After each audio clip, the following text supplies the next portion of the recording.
pessoal, que ótimo encontrá-los por aqui. Eu sou a Maria Ferreira e eu estou iniciando mais um programa Intimidade e Gestão. Hoje recebendo o ilustre professor Luiz Roberto Nascimento.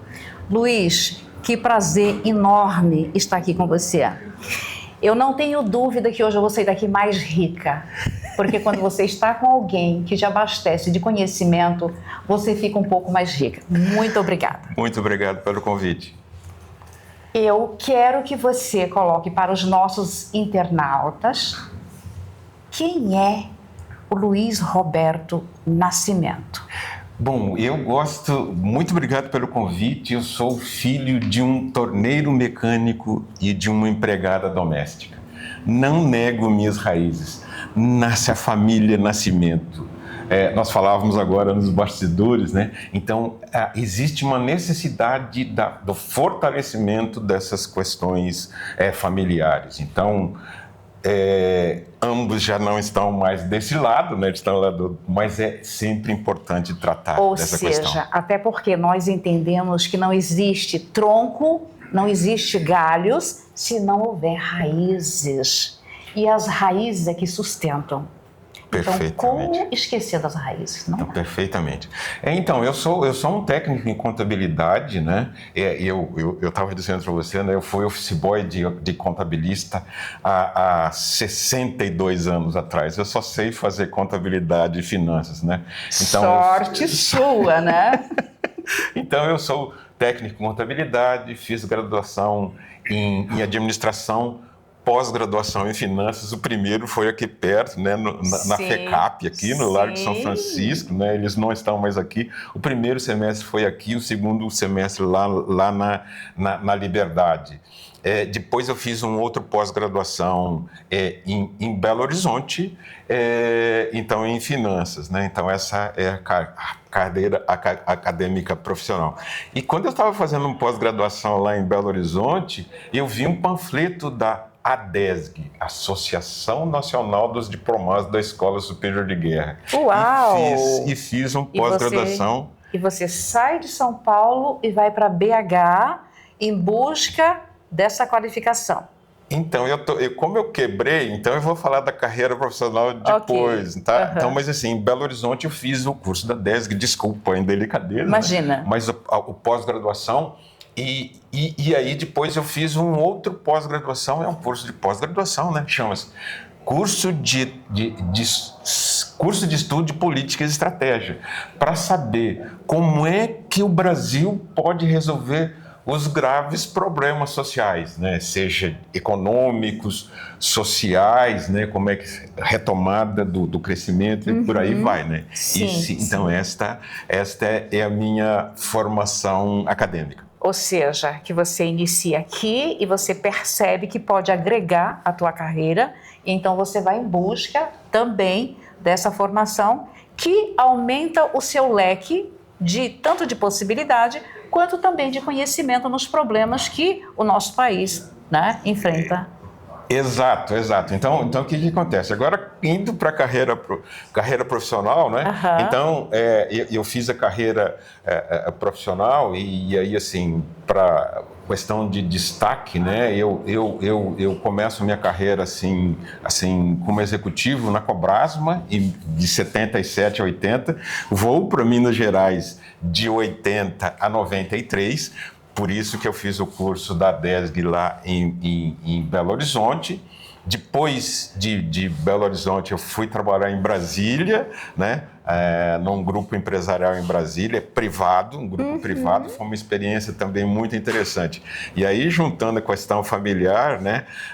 Os meus filhos reclamavam, né? De não ter amiguinhos, né? Sim. Mas para mim e para eles foi interessante conhecer como é que é a realidade em Uberaba, Belo Horizonte e Brasília. Ou seja, se você me permite, então, cada vez que você ou foi para BH ou foi para Brasília, você teve que mudar com os familiares. Sim, também. Exatamente. Tá. E nessa busca, né, de conhecimento, claro que a sua família também foi observando a forma como esse pai ia traçando essa trajetória. Isso influenciou teus filhos? Sim, sim, e é interessante dizer, né, na hora que fala de filhos, né, assim, por coincidência, a minha filha é psicóloga. Olha só! Ela não é graduada, ela é bacharel, né? Então, assim, ela só tem o bacharelado em psicologia, né? Não deu tempo de falar nos bastidores, né? Mas o meu filho é engenheiro de software e ele tem uma foto dele lá na formatura da DESG. Sim. Ele tinha 3 anos e hoje ele é oficial da FAB. Né? Então, eu tenho muito orgulho de dizer isso. E uma outra coisa de orgulho que não deu tempo de falar, né? Nós temos 2 artigos acadêmicos, depois nós vamos falar das questões, né? De literatura e tal, mas nós temos 2 artigos, então eu tenho muito orgulho, né? Nós escrevemos um artigo em 2023, sobre prevenção de fraudes, né? A experiência de finanças, a experiência dele de software, de inteligência artificial. E em 2025 nós temos um outro artigo também científico. Ou seja, então parece que o que eu coloquei agora há pouco, a gente entende que os pais normalmente são os modelos para os filhos. Então eu penso que essa trajetória de alguma forma o levou a fazer as escolhas que ele fez hoje. E claro, eu imagino que você esteja bastante feliz com essas escolhas que ele fez. Sim, perfeito, né? Muito orgulhoso, né? Agora vamos falar dos livros, né? Sim. Então, eu queria que você falasse, você quer começar por qual deles? Pessoal, o Luiz é escritor também.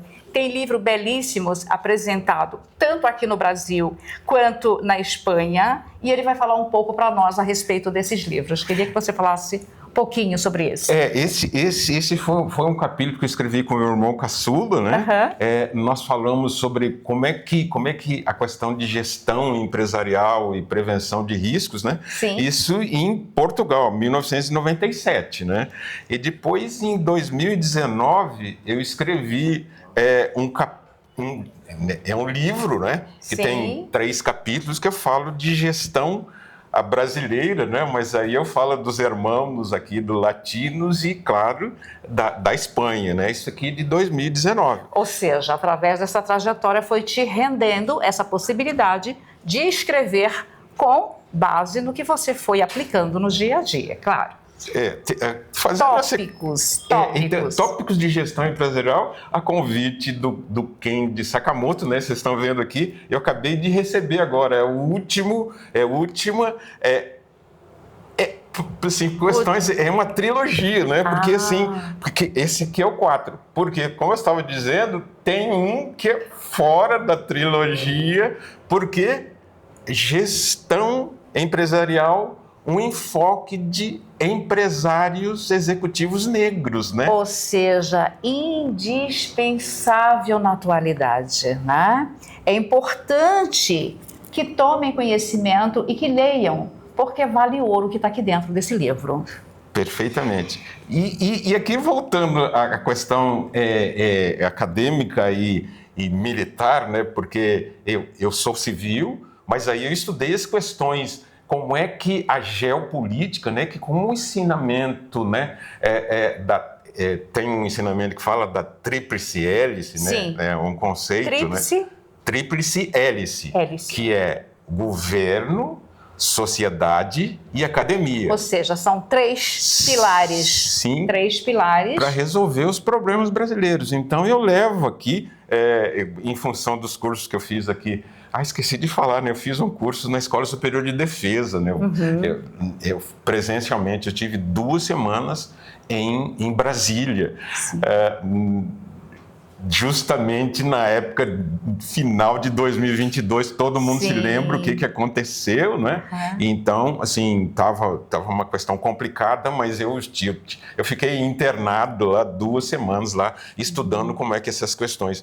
E aí me levou a escrever e expor como é que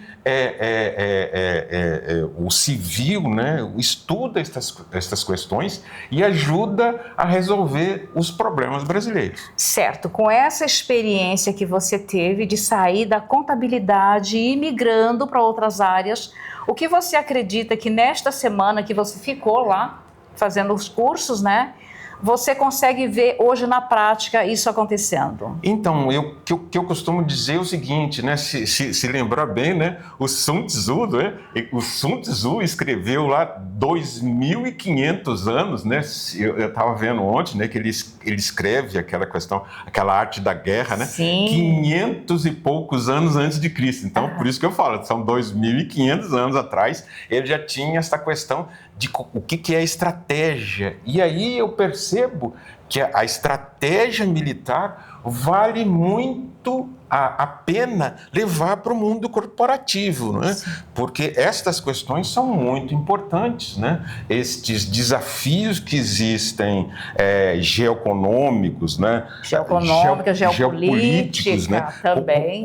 Como é que acontece? Nós estamos vivendo um problema grave agora, né? A disputa lá entre os Estados Unidos e o Irã, né? O que acontece? O mundo inteiro sofre com essas questões, né? Então, os estudos que eu fiz na Escola Superior de Guerra e na Escola Superior de Defesa me ajudam a entender, e aqui é a minha contribuição, né? Como acadêmico, como pesquisador, como é que eu posso dar a minha contribuição para que, seja no âmbito militar, seja no âmbito corporativo, como é que as pessoas podem resolver os seus problemas. Ou seja, você colocando esta questão, eu vejo que nós, civis, que estamos aqui do outro lado, a gente não tem muito essa noção.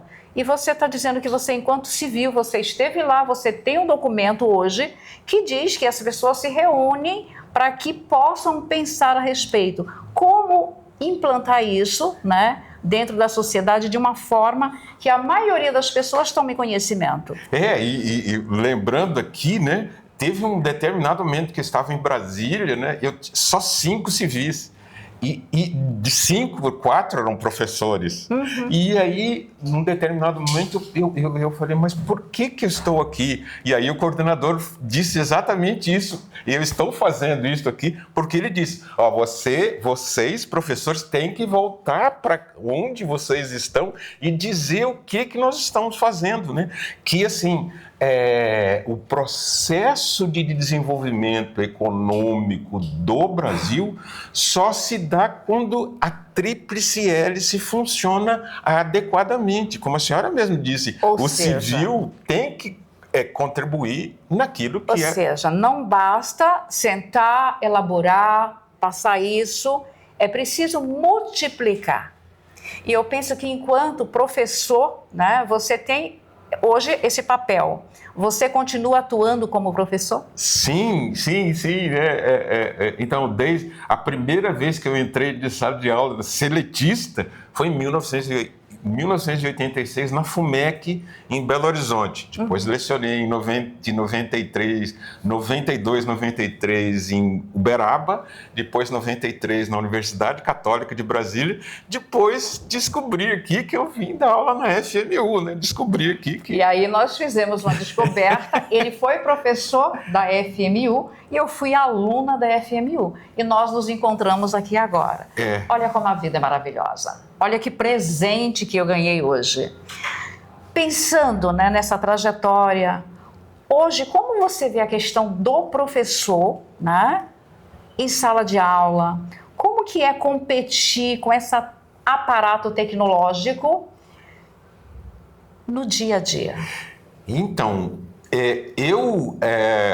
de novo, né, esses 2 artigos que eu escrevi com o meu filho, né, eu trato da questão da inteligência artificial. Aliás, eu convido a todos, ouçam e assistam o Miguel Nicoleles. Ele fala que não é IA, ele fala Nina, que nem é inteligência e nem é artificial. Na verdade, aquilo é um método estatístico de previsão. É um nome...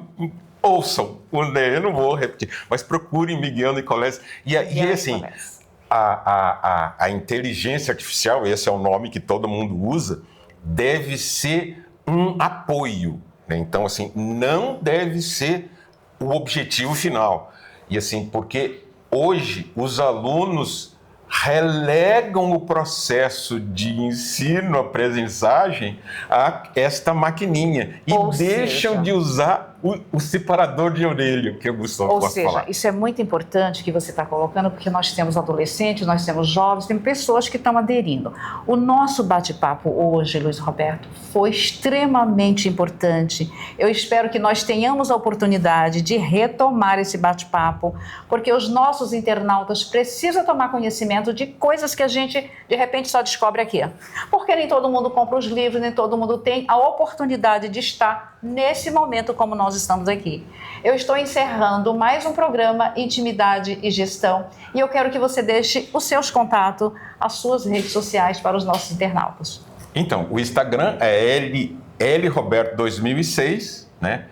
E o site é www.rngestãoempresarial.com.br.